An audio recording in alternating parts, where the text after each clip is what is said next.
Welcome to The Actor's Choice, where the actors and actresses have a chance to talk about themselves and their careers. Join us now for the next hour as we explore the marvelous industry of acting by actors and actresses from today's exciting show business world. And now, direct from Hollywood, here's your host, Ron Brewington. Hi, everybody. I'm Ron Brewington, and welcome to The Actor's Choice. Today is our 399th month, so we just checking on for number 400. Roll it, Tony. What's up, bro? Man, how many times I gotta tell you? You can't be calling me bro. Trevor calls you bro. Trevor is black, dude. See, you just call me dude. That's not a very black thing to say. When white guys say bro, it just sounds like they're trying to be cool. It just doesn't sound right. You're right on time, Evan. In fact, last time I seen you, you took 2 G's from me. That's right. Our guest today, ladies and gentlemen, is an artist with multiple roles in the theater world. Yes, when you see his bio, you see the work that he's done at numerous locations and at Atunas Theater Company, Geffen Playhouse Road Theater Company, and Odyssey Theater.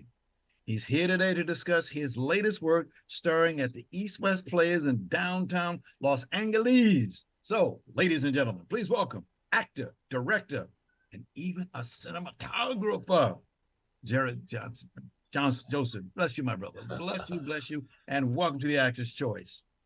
Thank you, Ron. Thank you for having me. Honored to be here on your 399th. Yes, 399. Quite a milestone. We call it 399 for sure. All right. Question, where was you born, sir? I was born in New York City. I was born in Queens. First generation from parents who were both born in the Caribbean, in the small island of Dominica. Yeah. Did you see me hold my head? No, I didn't. What's that mean? I did one of these things. When you were saying, where were you born at? Oh, okay, you from Queens? No, I'm not from Queens. I'm from Harlem, but I went to school in Queens. Where you go? Aviation High School. Okay, my brother went to aviation. Go I went ahead. to Archbishop Malloy. All right, my other brother, Yeah. yes. Look at that. My goodness. What was it like growing up in that little town called Queens? Yeah, I mean, it's all you know. Having been separated from it, I realized how intense it really was, you know? You had to watch your back. You had to be very careful about your steps.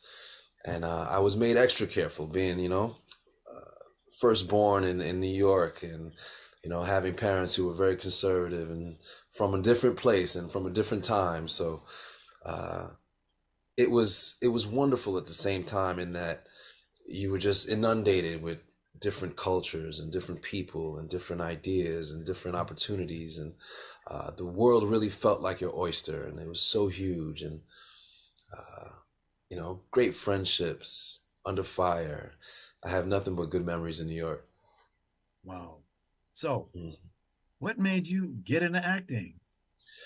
Yeah, this is a good story. I actually never thought I would be an actor. I grew up, again, anyone knows who, immigrant parents, I was expected to be a doctor or a lawyer or some kind of professional. So I was on that track my whole life. And I went to college as a mechanical engineer. I went to get a PhD in bioengineering. And I got about halfway through that process when I realized I hated it.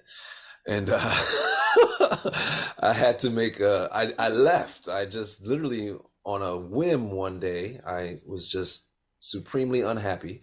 I walked out of my laboratory. I walked straight to the dean and I said, I can't do this anymore. And you left? I left my PhD program. Not right, you left. It wasn't right, it was left, right?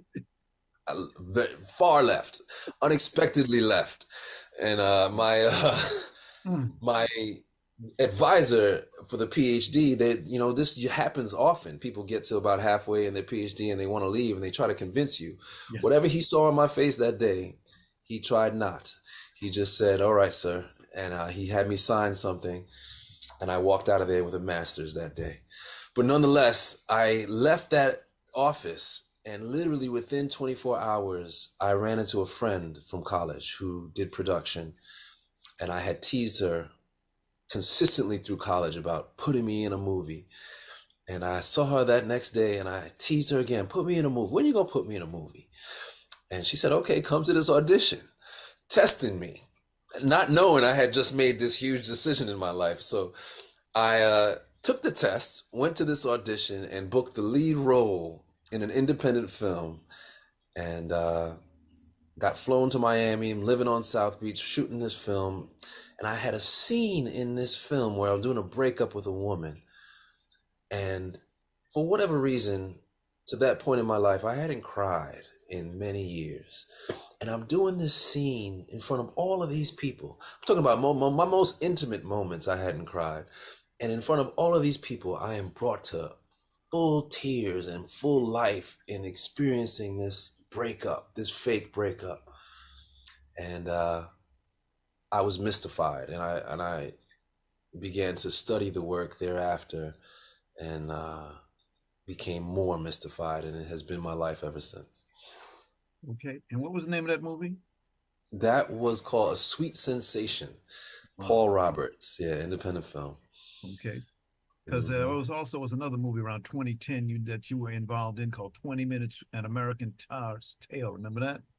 Yes, that was a short film. Yes, very Good short. Brother from Philly. Yeah. Yeah. That was the clip. One of the clips you showed in my previous days before all of this. That was actually 20 minutes. Got you. Let's go back for just a second, because something that when I saw that you wrote in your bio that I thought was very, very important. It has to do with support from families. Here's what you say. Sends special love and thanks to our parents for their tremendous love and support. Absolutely. Hey, brother. Here you go. It's all right. Yeah, as you can imagine, I was destined for a different path, and your parents coming into this country and having big dreams for their kids, they expected a certain thing of me, and I really did turn left. And as hard as that might have been for my parents to take grips with, they did nothing but love and support me through it, and come to realize that it is something that I am truly passionate about, and and have been nothing but supportive my whole life, and I don't know how I could have done it without them, and this is an industry and this is a profession where you question yourself quite a lot, and it's a lot of no's and a lot of rejection. So to have that embrace and that warmth of acceptance from them has been absolutely crucial. I'm reaching for the box. I'll leave it over there. I just put it over there. If you need it, just call me. Tony, tell him I'll send it to him if he needs it right quick. All right, cool. Fast forward, 2017. You did a movie called Dog Park. Yes. Yeah. Dog Park. That was a lot of fun. Jay Dixon. I got put onto it because the guy playing the lead was from an acting class that I was in. And he, told me about the production happening, and I auditioned for it. And I was that guy right there sitting on the bench. Tennyson is his name. And he, broke wind, for lack of a better word, about what was going on. And I showed up at the audition, and we happened to read with one another, which was a blessing, because we had a familiarity, and we really had a great dynamic. And, the whole room, it was an audition room full of about 10 to 15 people. And we had the whole room in titters. So it was a good time. We got cast and we shot it. Good times, good memories. Got you. One more thing I got to ask you. Respect Lady T 2023, a short film and comedy. You were the director and cinematographer. Yes. I got tired of waiting, I got tired of waiting for opportunities from the industry, and not being satisfied with the roles. So I decided to take things in my own hands. I got myself a fancy camera, and rewind. One of my survival jobs in my early career was behind the camera, and I started as a PA and became a gaffer. A gaffer is someone who does the light on major sets. So as a gaffer, you're working hand in hand with the cinematographer, with the DP. So I got to learn the camera from the lighting perspective. And so I had some confidence, once I got my own, to be able to recreate what I had been a part of making for so many years. And yeah, and Respect Lady T is one of my first actual jobs as, it's my second job as the full DP. And it was a great shoot. Mike Estime, comedian, was the writer and director of that. And we had a good time shooting it. Okay. I have to Yeah. ask you a question. It's an industry question. So tell us, what do you Yeah. get out of acting? Whew. Fulfillment. I get to study other people and how they do things in life. And in doing that, I get to understand myself a bit better. I get the joy of entertaining people, especially on stage. You get that immediate feedback and connection with an audience that is pretty profound. And, people walk out of there feeling changed and feeling exposed and feeling open in a way about life that is very enriching to share in. And yeah, it's a challenge. I get to overcome significant challenges over and over and over again. And making another person come to life off of some words on a page. So yeah, all of that is absolutely riveting. Thank you, sir. Thank you. Now we came here for some business. All right. You're here to see a play that you're doing. I'm here to promote. Yes, promote. Tell us about this play, please. Synopsis, please, if you would. All right. It's called Kairos. It is a story written by Lisa Sinai Dring, who is an up-and-coming playwright and is blowing up. She's had literally like 4 world premieres in the past year and a half. 4 separate different plays. And this one is part of the National New Play Network's rolling premiere. So it's premiered in Cincinnati, it's premiering in Los Angeles now, and will premiere in Michigan in a couple months. But it's a story of a love, of a relationship under pressure, and how choices about life and death impact that connection. It's a love story at the end of the day. It's a two-hander with a twist. And without giving it away, there is a new technology, a new science that has been presented to the world. And this couple has to make a decision on what they're going to do. This new couple, in the midst of their romantic growth, has to make pivotal decisions about how they'll choose to live in this new world. And you see how the pressures of this science and technology affects their relationship, affects their family, affects their friendships, and ultimately how it affects their bond. So it's riveting. If you guys have the opportunity, we're running for 1 more week out at East West Players in downtown Los Angeles. We close on Sunday, April 28th. It's worth your time. Everyone has walked out this theater moved and discussing the concept and what they would do, and learning about their partners in the process. Like, what would you do? Oh, really? And I see a lot of that outside the doors. So make it a trip. You had a nice cast, I'm told. Oh, the cast is awesome. Sylvia Kwan is my co-star, and she is just, perhaps the best scene partner I've ever had.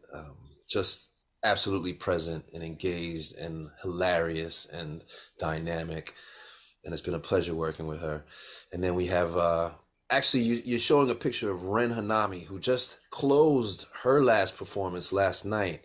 She had to move on. She booked something, and it's filming out of Miami or New York. So she left the show, and she's being replaced by Ginny Sakata, who is a stage legend here in Los Angeles. So you'll be seeing her, and you'll see William Warren, who is just a phenom on the stage as well. The other two people in the picture are our understudies, who are also dynamic, wonderful people and actors. So yeah, can't go wrong with this cast. Tony, can you do number 14 for me one time? Here's a good show for you. Look at this. They put Ooh, this out of newspaper. Look at that. yeah, that's the Los Angeles Times giving us some props. Yeah, Hmm. not bad, not bad. Sylvie Kwan, I understand she's been around a long time. Oh yeah, she's been around for a minute, Yes. and has some TV success and has Mm-hmm. been brought back to the stage. Mm-hmm. So don't catch it while you can, because she's gonna go back to Amen. TV and films. So catch her for sure. And catch you for sure. Yeah, I'm here to light it up. Yeah. I don't come to bow, I come to conquer, Thank as you. Bob Marley would say. So hopefully you will be entertained by what we've put together. Got you. Mhm. East West Players Theater, very nice place to be. Nice Absolutely place been to in, be. Hey, thank you, Tony. It's people don't yeah. realize that's the old church.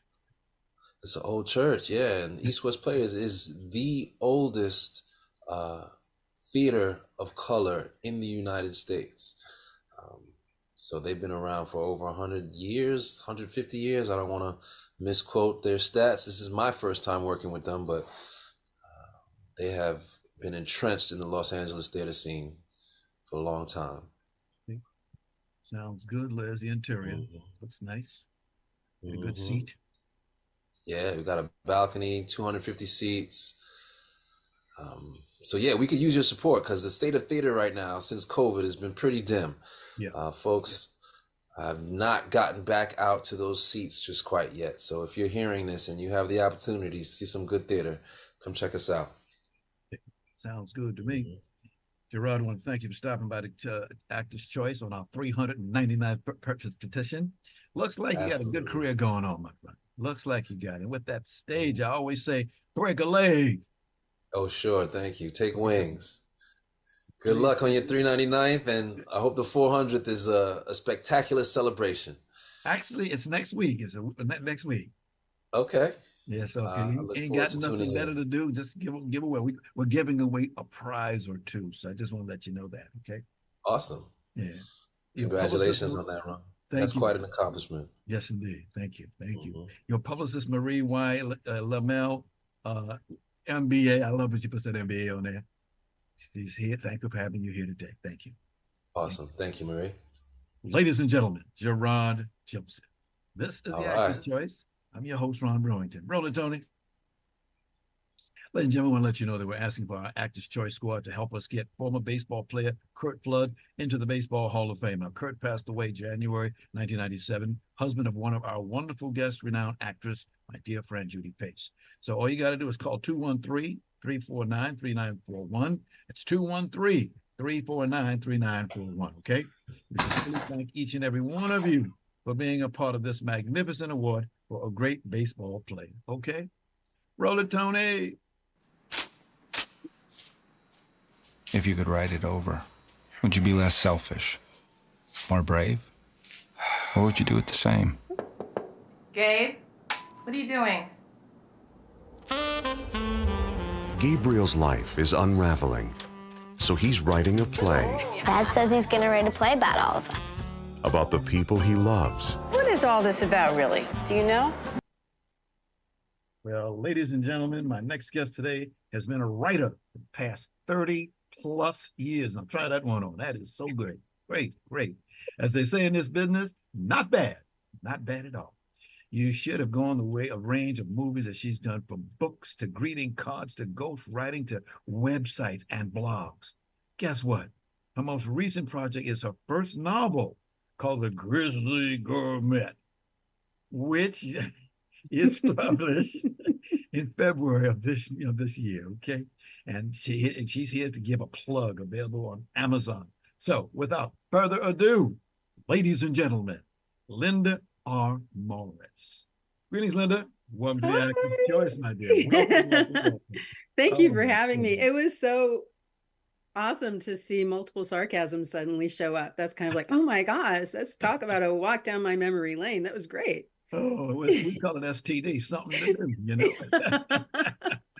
It's what you have to do. It's what you have to do. By the Well, way, thank. where were you when you was born? Where? Yes, yes. Where were you born? I was born in LA. I'm about as LA as you can get. I was born at UCLA Hospital. Oh, well, So is that right? L.A. I'm an LA girl. Yeah, born and raised. Mhm. All right. Sounds good to me.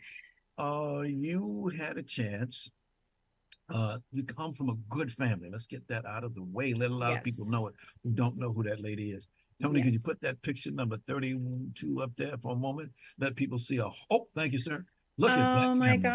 gosh. Yeah, I'm Oh, so proud Susan. of my family and my brother, my sister, my dad, my mom. There's not a picture of my mom there, but that was celebrating my dad. But I'm so proud of them. Can you give some names to those? My. Yes. Okay. So we'll start with the sister, Iona Morris Jackson, unbelievable director, actress, teacher, mentor, just phenomenal. She was nominated for her directorial debut in the final season of Blackish, which her episodes amazing. I'm so proud of her. My brother, Phil Morris, who is Jackie Childs from Seinfeld and also played Cyborg's father on the Doom Patrol and does countless voiceovers and countless acting and is just incredible dude.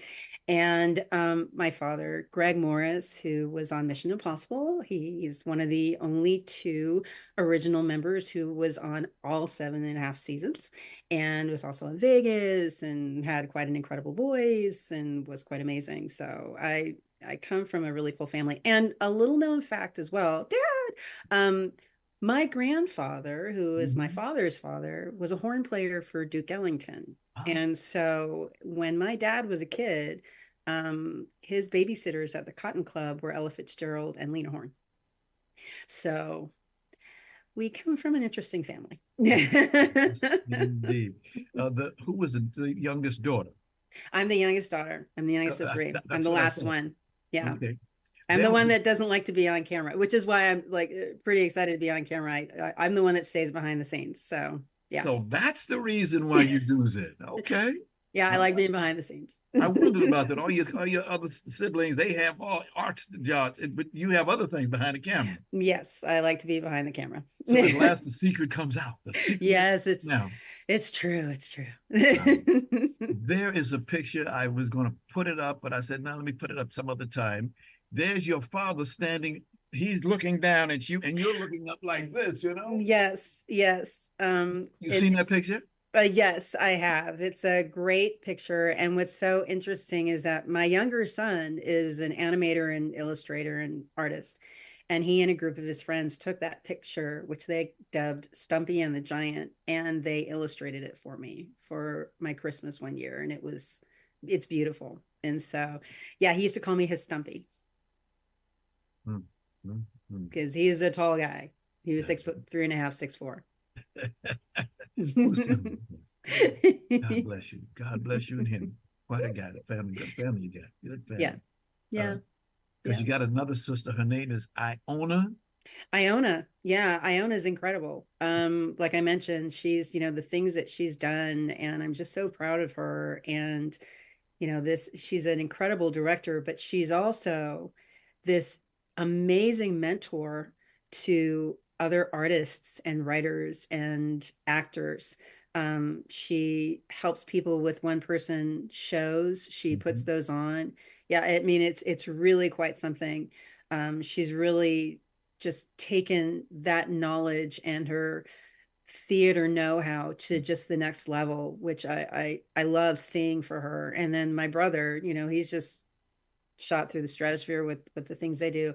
And I really love that they do what they do and that they're out there doing it. Then it allows me to kind of be in the background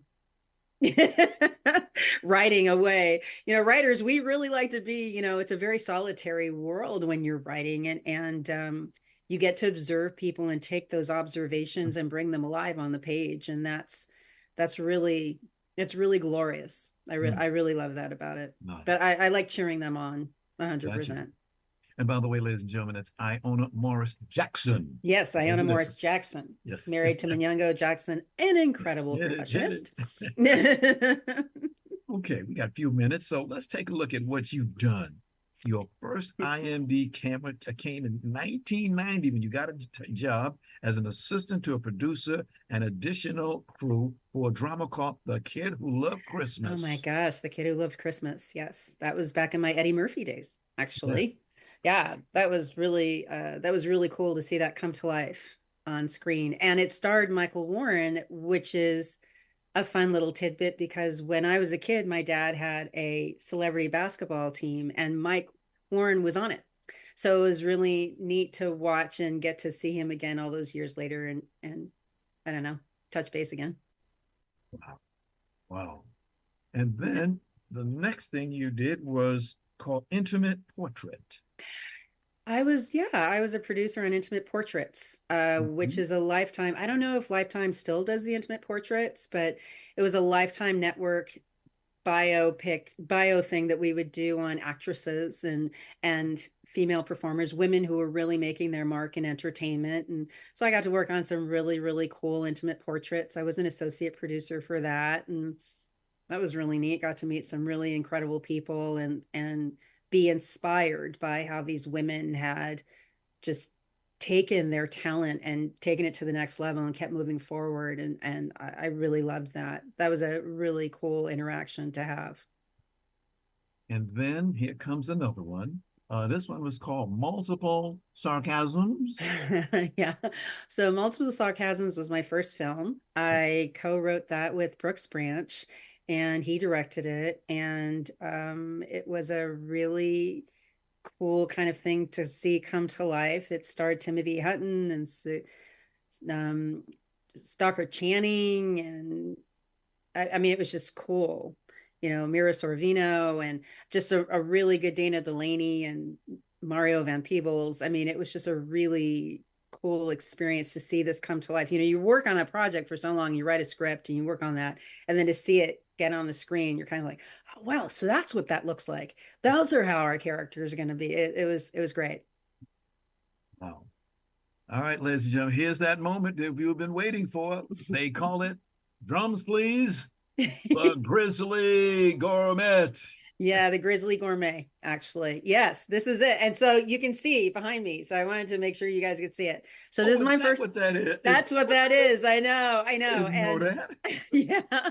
Well, I'm a big cooking kind of person. I love to cook, and I have 3 bookcases filled with cookbooks. I have a collection of over 400 cookbooks, and this is the story of a vampire chef. It's the story of a guy who is on the eve of being culinary success, and he discovers through no fault of his own that he must take on the legacy of becoming a vampire. And once he does that, he figures his life is over. He's going to be eating the same thing forever. And he realizes that there's an opportunity to create a culinary empire within this other world. And so he does. Wow. And so, yeah, it was really fun to write. It started as an idea by my then 3-year-old son, who threw out the idea to me. Right. Yeah, crazy. And then I just took it to the next level, and so here it is. So, yeah. Yeah, I heard you say a word that I use all the time. It's my favorite 4-letter word. I hate to say a 4-letter word, but it's called, that word is idea. Everything you do starts with an idea. Everything. Right. Yeah, truly. And taking that and I worked at Hallmark for a very long time, writing greeting cards and working on those kinds of things. And so now everybody out there can tell people that they've actually met a true greeting card writer. It's not little elves that do it. It's actual people that write cards. And I used to present to a place called Kaleidoscope on the Hallmark campus in Missouri. Mm-hmm. And we would present these things to kids that would come in from schools and teach them different things about writing or art. And my presentation was always about how to use your imagination to write a story. And I would take kids through books that became films to show them how somebody saw that book and their imagination brought it to life on film, and how they could always take their imaginations to create their stories. So those ideas are inside all of us. And while not all of us are writers, not all of us are actors, all those things, but our ideas do come to life in the different things that we do. And to give into that, it's an incredible release for us, and it energizes us and really helps us feel alive on the planet. Thank you. Thank you. We just happen to have a small clip. Would you roll that, Tony?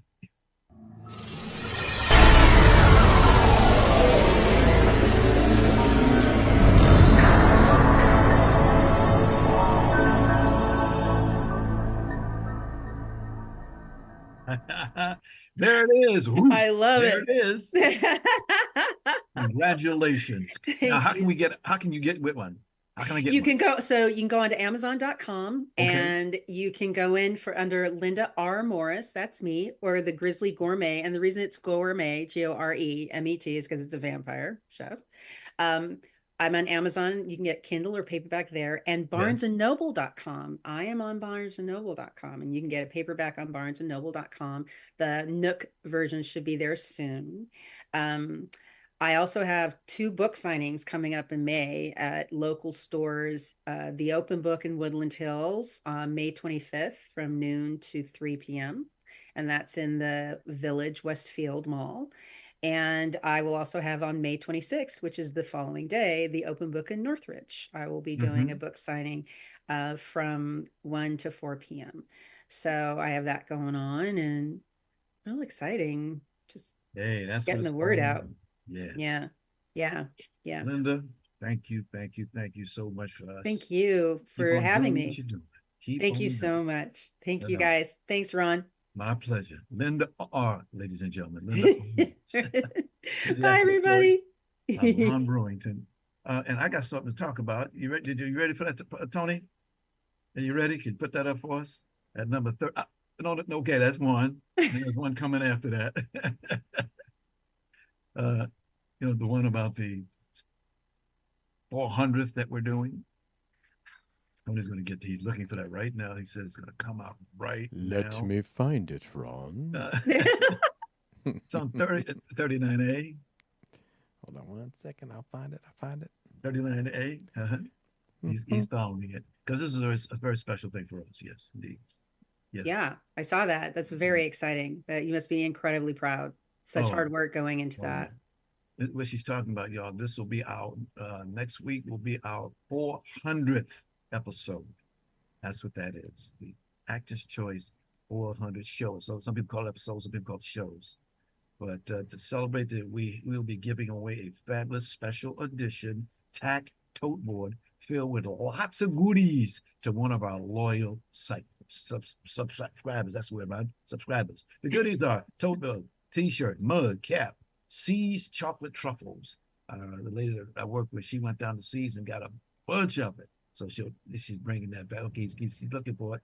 I can see him now. I can't find it, Mr. Ron. You can't find it. Okay. Let me look on your. Okay. I'll just go ahead and keep on reading. Yeah, keep reading it, Ron. Here's where you have to go to get it. To get in this thing, it's www. I like to say that. www.theactorschoicela.org/. There it is. Tony, you find everything. I love you guys. Thank you. Look at it, ladies and gentlemen. Let's celebrate, okay? www.theactorschoicela.org/400 T-show giveaway. Let's do it again. www. Hi, lady. We'll be with you in just a moment there. I see that pretty lady right there, Miss Billings. We'll be there with you in just a moment. www.theactorschoicela.org/400 TH show giveaway. Okay? Just go in there. Don't cost you nothing. You might get something. You'll be a winner. Thank you, ladies and gentlemen. Thank you, Tony. Okay, ladies and gentlemen. Roll it. Woo! I'm happy to do it. I'm really happy. Who's that? I was so excited that day.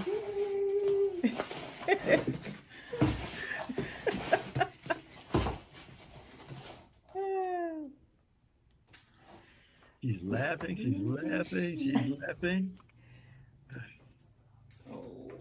I was so excited. That picture, when I saw that picture, I said, put that on. That is quite a shot. Ladies and gentlemen, our next guest, is about a young Black woman who takes a road trip from St. Louis, Missouri to Los Angeles, California, and discovers herself. She's a book lover with the childhood goal of reading every book in the library. Every book in the library. Not bad. She has a son, a bonus daughter, and a son-in-law. She's contributed articles to several publications, and recently she completed her book, Road Trip, a Memoir. Ladies and gentlemen, please welcome Denise Billings.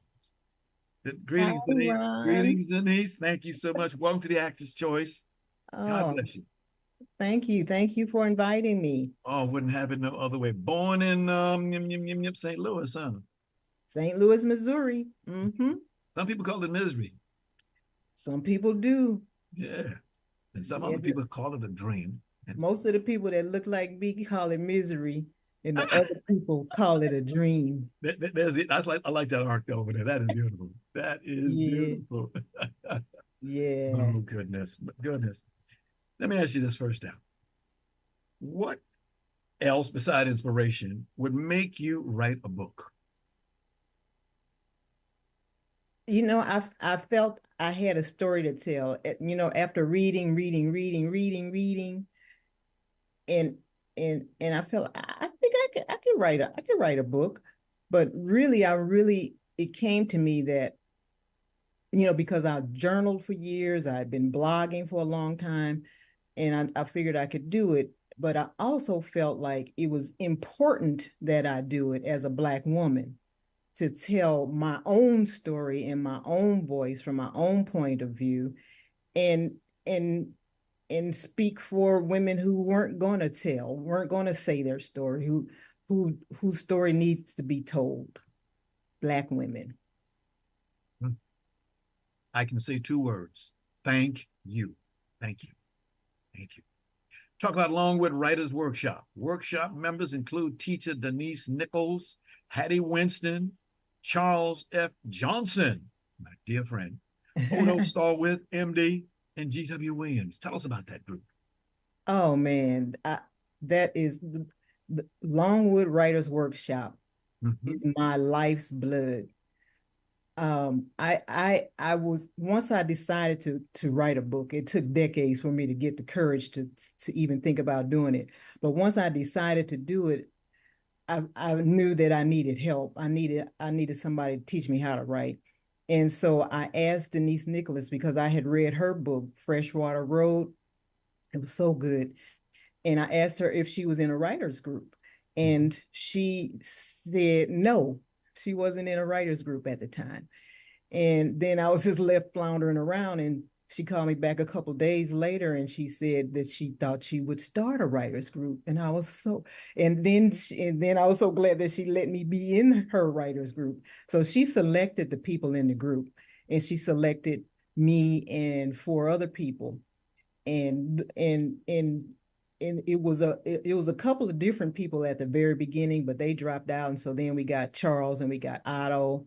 And I was just so grateful because I still wasn't certain that I was a writer, but Denise helped me to bring out the best of myself, and they eventually convinced me that yes, I am a writer, and and it was pretty good, and I deserved to be in the group, and I was just so happy.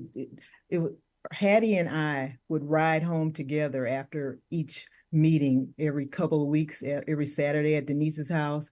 And that first Saturday after the first meeting, Hattie and I got in that car and we were just giddy like two little kids. We were like, isn't this good? Oh, this is so wonderful. This is so wonderful. Oh my God. It touched something in me that I didn't even know was in there. And I was just, whew, this is it for me. This is it for me. Writing is it for me. We got a picture of a bunch of folks. I know you know these people. Number 30s. Ah, there they are. Thank you, Tony. Yeah, that's almost everybody in the group. That's almost everybody in the group. There's Hattie beside me to my right, and Denise Nicholas and Charles, who interviewed me that day. That was my book launch. And the whole group showed up. Every time any one of us does one thing, all of us, we show up for each other. And it's wonderful. And another good thing too is that right now our group, Longwood Writers Group, is publishing our anthology. So it's going to have short stories and poems and writings and excerpts from our books from all six of us. And it's going to be called A Gathering of Voices, Stories from the Longwood Writers Workshop. Okay. We're very How do excited. you feel about starting at such a, I don't hate to say this, but a late stage in your life to write a book? All of us are late. All of us are on a late stage, and I'm the baby of the group. How old did you say you was? Right. I'm going to be 69. No, no, no. Oh, congratulations. You don't look it. You No, don't no, look it. wait. That's not even right because I thought it was about I'm 39 so, at best. I'm still getting used to the idea of being 70. I'm going to be 70 in August. I'm still wrapping my mind around it. I was okay with being 69, but 70 is throwing me for a loop. Yes, But ma'am. that's where I'm going to Yes, be. ma'am. But we didn't let being a certain age bother us. We didn't, we, it was, I really felt like it was now or never for me. And so it's just the idea of it is just, it's never too late. It's never too late to do a thing. If it's something that you feel like you want to do it. Please do it and don't wait. Even if you don't get to finish it, do it, start it, begin it, whatever, do it. I'm listening. I'm listening. I am a double prostate cancer survivor. A guy by the name of Dr. Fred Parrott, you might know him. He's long gone, but he's gone now. And I have been wanting to, as you know, African American men, the number one killer of African American men is prostate cancer, as O.J. Simpson just found out recently. Yep. And I've been trying to say to myself, well, go on, write a book. Tell that brothers need to hear what it's all about, so that they won't. So we're all going to die, but don't be in a hurry to get there. And I keep saying I'm gonna write the book. I keep saying I'm gonna write the book. I've been over 20 years now. I've said that. Maybe it's time. I think it is. Write the book. Write the book. Write the book. And there's a story that you will probably relate to in the book, in the anthology. So write the book. Write the book, tell your own story, because you know those other people will tell a story for you and it won't be anywhere near the truth. You have to write your own story from your point of view. And even people in your life have a different story. They see their story differently from you, even though you might have been living side by side. They see it different. So you have to tell your truth. Your truth.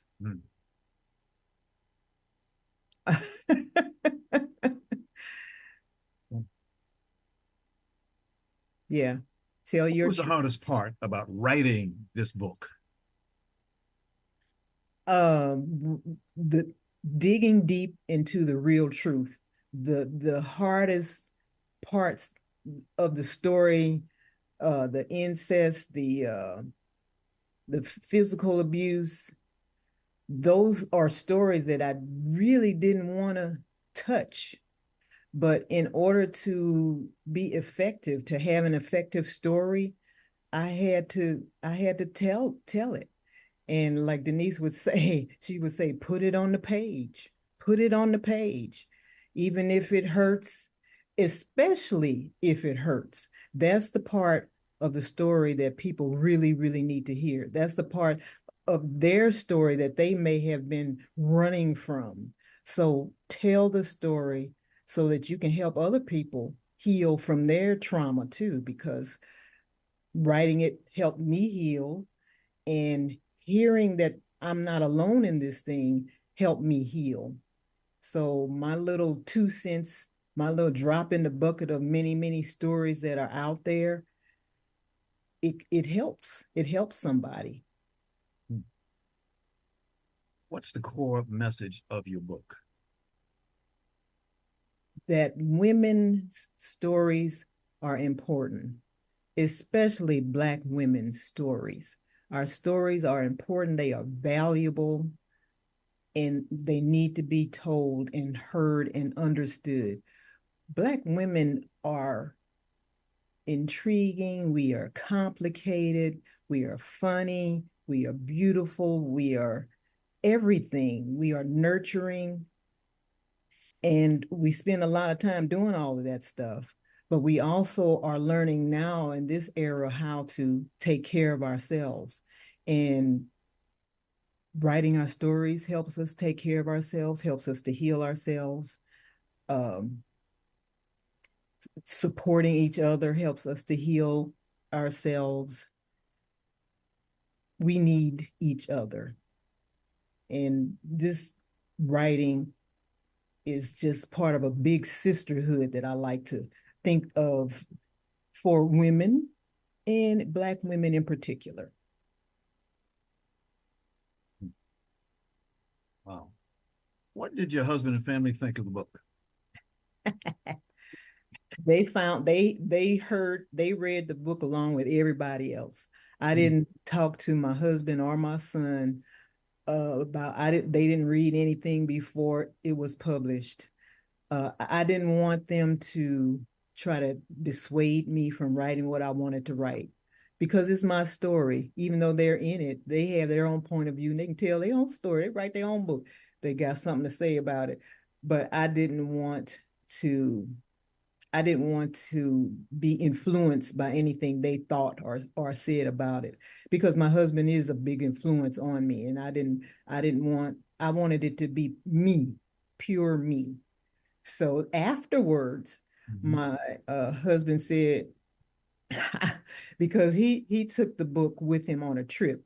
So he was in Atlanta, and when he called me, he said, "I've been reading the book, and I'm going to have some questions when I get home because you didn't tell me the whole story."